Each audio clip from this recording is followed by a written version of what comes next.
Good afternoon, ladies and gentlemen, and welcome to the grand final of the ESU Churchill Public Speaking Competition here at Dartmouth House. My name is Tilly Weston, and I will be your chair for this round, and to my left is Talia Rubin, and she will be the questioner.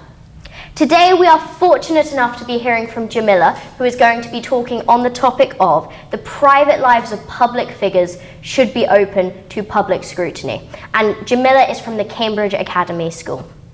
Now, Jamila is going to be touching on a few key points, namely that the media and the public must learn to respect basic privacy of these public figures, and that within the digital age, the lines between public and private have become incredibly blurred.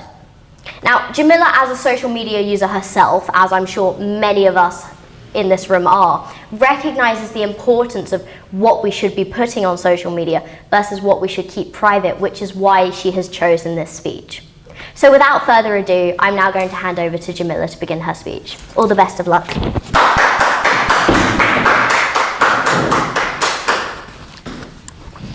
So, I want you to imagine that you are a celebrity.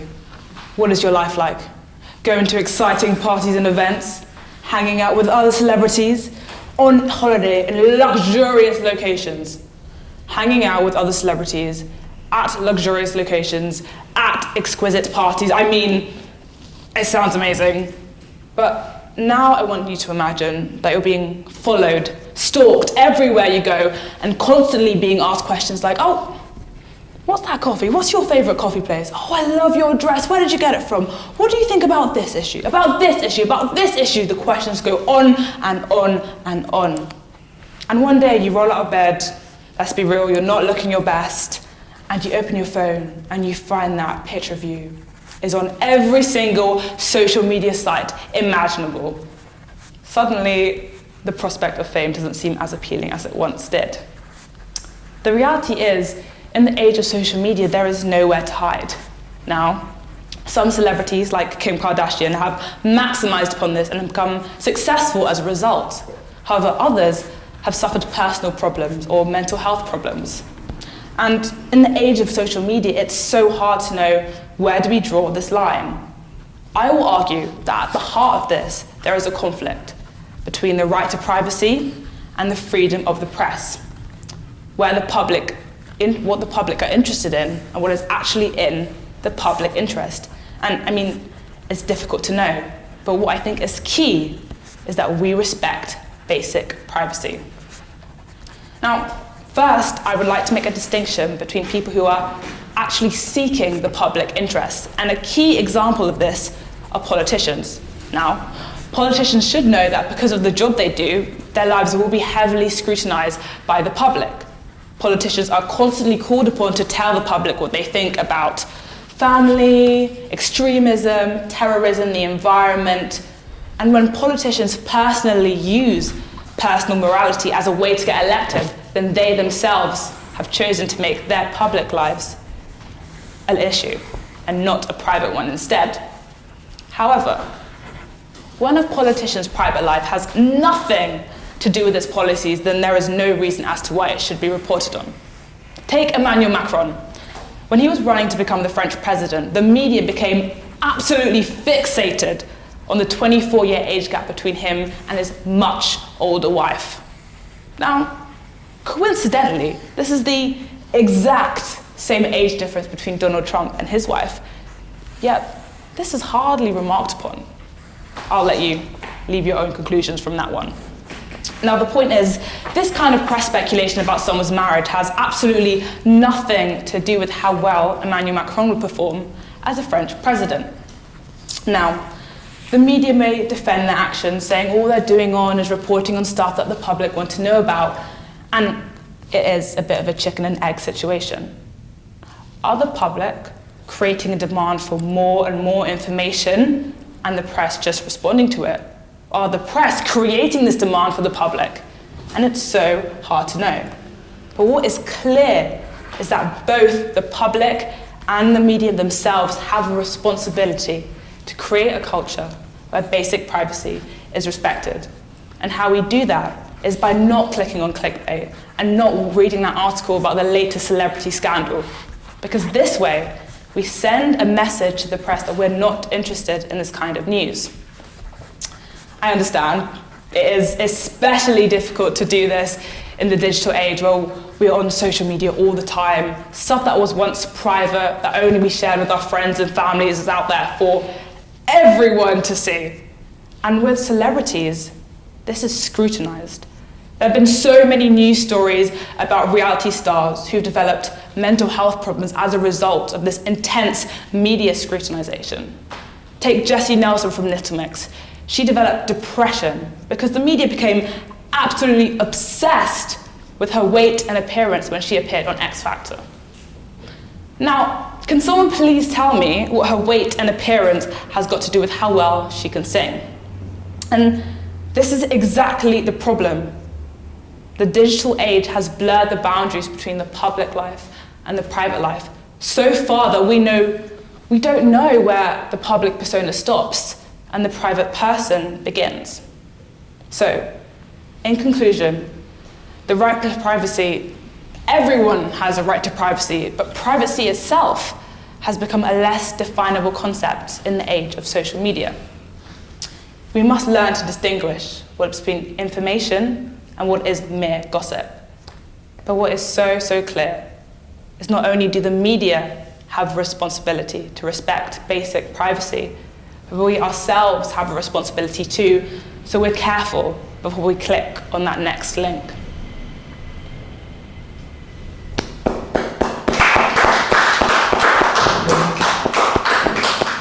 Thank you very much, Jamila, for that incredibly topical speech, especially in this day and age of social media. I'd now like to hand over to Talia to begin her questions. Thank you again, Jamila. I'm sure your speech gave everyone something to think about. First of all, I would like to start by asking you, you mentioned that we need to distinguish between information and just mere gossip, but surely this is inherently subjective and everyone would have a different view. So where do you suggest we draw the line? I do agree that it's incredibly subjective, but I think a key way to distinguish between the two is to see how you're affecting a person. And I think if you are negatively affecting a person, their mental health, their physical health, then I think it's clear that it's become gossip and you're infringing on their personal life and you've gone too far. You should probably reevaluate your position. The media has created a market for gossip about celebrities, which in fact employs many people. For example, the industries of the paparazzi or journalists. Do you not think if this were reduced or abolished, all these people would lose their jobs? How would you suggest we fix that? Yeah. I don't think that we should necessarily abolish these jobs or get rid of them. I just think that we need to be careful about how we go about them. And I think maybe if there was a relationship between journalists and paparazzi and the people they're reporting on, then they could have some sort of agreement so that these people's privacy is not completely and utterly just obliterated. I think we need to learn to respect it. And how we can do that is by fostering a conversation between them, getting some sort of agreement going so people can learn and understand and become empathetic, really.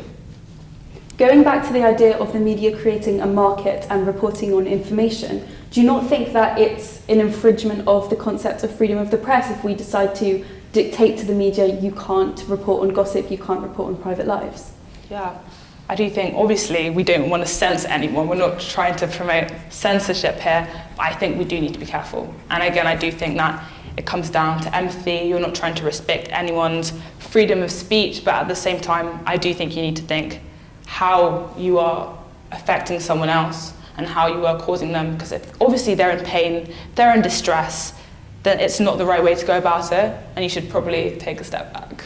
Thank you, I think that's very interesting. To move on to a different aspect, I found your judgment of the difference between those seeking a public role and having their private life shared and those not very interesting. But to propose a contrary view, would you not agree that by stepping into the public light, these people are agreeing to open themselves up, open their private lives up to scrutiny? Do you not think that they should know what they're getting into and should therefore agree to have their private details shared? I do think that these people kind of know what they're getting into, but I don't think that means that they've agreed to have their private lives absolutely scrutinized.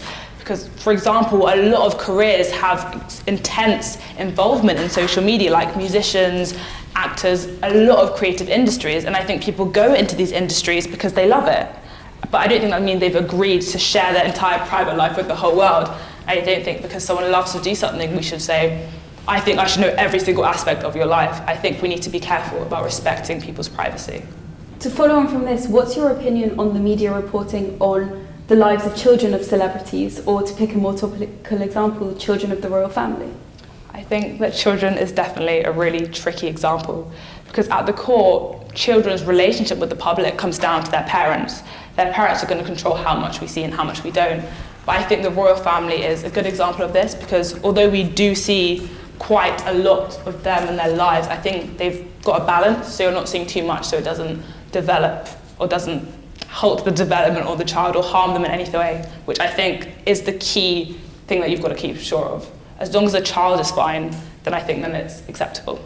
But do you not think that celebrities such as the Kardashians actively use their children in order to gain media attention and sort of create an industry around their own children? Would you not say that in cases such as these, it's actually useful to have your private life shared? I think if they've chosen to and their children are okay with it, then it should be fine. Because I think in that situation in particular, it's on their own terms and they've made that decision themselves. No one else has said, we want to see your children. We want you to tell us more. They've decided what we share, what we don't want to share, what's good for our children, what isn't good for our children. And I think that's the best way to go about it. I think we have to trust people's judgment about their own privacy, because we're not in their lives and we don't know. I think sometimes the private life is useful, but only when it's on their own terms. Thank you, Jamila. I'm afraid that's all the questions we have time for. Thank you very much, Talia, for those questions. I'm now going to open this debate up to the floor to see if any of the audience have questions for Jamila. Yes, the gentleman in the shirt. Thank you very much indeed. Jamila, thank you very much. I really enjoyed that. You talked a lot about trusting judgment, but surely the press often say that private lives are in the public interest, when what they really mean but don't say is that a nosy public, encouraged by the press, are just interested in them. So don't you think there ought to be, we can't really trust the press to make that judgment. We should have, the law should say what is in the public interest and what is merely what interests the public, if you see what I mean. Yeah, I think that is a tricky situation, because trusting the press is something you have to be careful about, because I've definitely heard stories about people who didn't want to go into the press because it's such an invasive business, but there's so much money in it and there's so much incentive in it. But I think the thing is, we can't create laws, because I think that borders too much on censorship. I think what we all need to do is foster a culture and get together to create something where we all know, like, this has gone too far, we can't do this. Because there are things that we know ourselves that we're not going to try and do, no matter what the incentive is, because we know that's wrong. And I think we need to encourage that more, telling people when it's wrong, telling people when to stop, because I think then people understand the message, and slowly by slowly, people will stop. Thank you. Do we have another question for Jamila from the audience? Yes, the gentleman in the blue. I wonder if you would care to comment on the recent case of the Japanese tennis player who decided that she wasn't prepared to do post-match interviews. I think we see an awful lot of sports stars, if you contrast that with the recent Olympics, who chose to tweet out and give a sort of a backstage view of what was going on. And her attitude was very much, this is all far too stressful, I don't want to participate. How do you see that as sort of from a privacy point of view? I think that's actually a great example of my point. I think it's up to the person. If they want to make that interview, then they're going to make that interview. They're going to put a tweet out. They're going to do whatever they need to do. But if they don't want to, no one should be forcing them to say, we want this, we need this, because we just think that because we've been created, we've been given all this content all the time, so now we expect an interview afterwards, when honestly, I don't think it's the case. I think we need to listen to these people. And when they say, I'm not okay, I need a break, then we need to listen and say, okay, that's fine, because there are other things to do. Our whole lives don't rely on a person to give us interviews. Thank you very much to all of the audience who contributed, but unfortunately that's all we have time for. Thank you very much, Jamila. So, moving on to my summary then. Today, Jamila talked about whether the private lives of public figures should be open to public scrutiny, touching on what was in the public interest and what the public was interested in. And as you say, the public do like to ask a lot of questions, and I'm sorry, I'm going to ask one right now, but I do indeed love your dress. Where did you get it from? Absolutely love it. And Jamila also touched upon how the invasion of privacy can be so damaging to mental health, especially with the example of Jessie Nelson, who unfortunately did struggle with depression. And I think a lot of teens, especially in the audience, can relate to that, spending so much time on social media in recent years.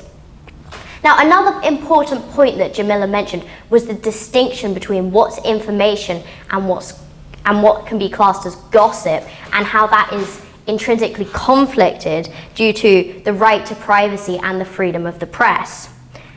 Now, moving on to my thanks as we round this up.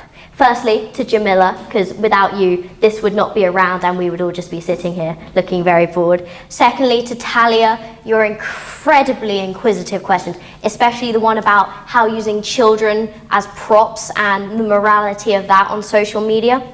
I would also like to thank all of the audience who contributed questions, our wonderful hosts, Dartmouth House today, and of course the timekeepers, the judges and the ESU, because without these officials, this round would simply be that, a round without a competition. So thank you very much to everyone.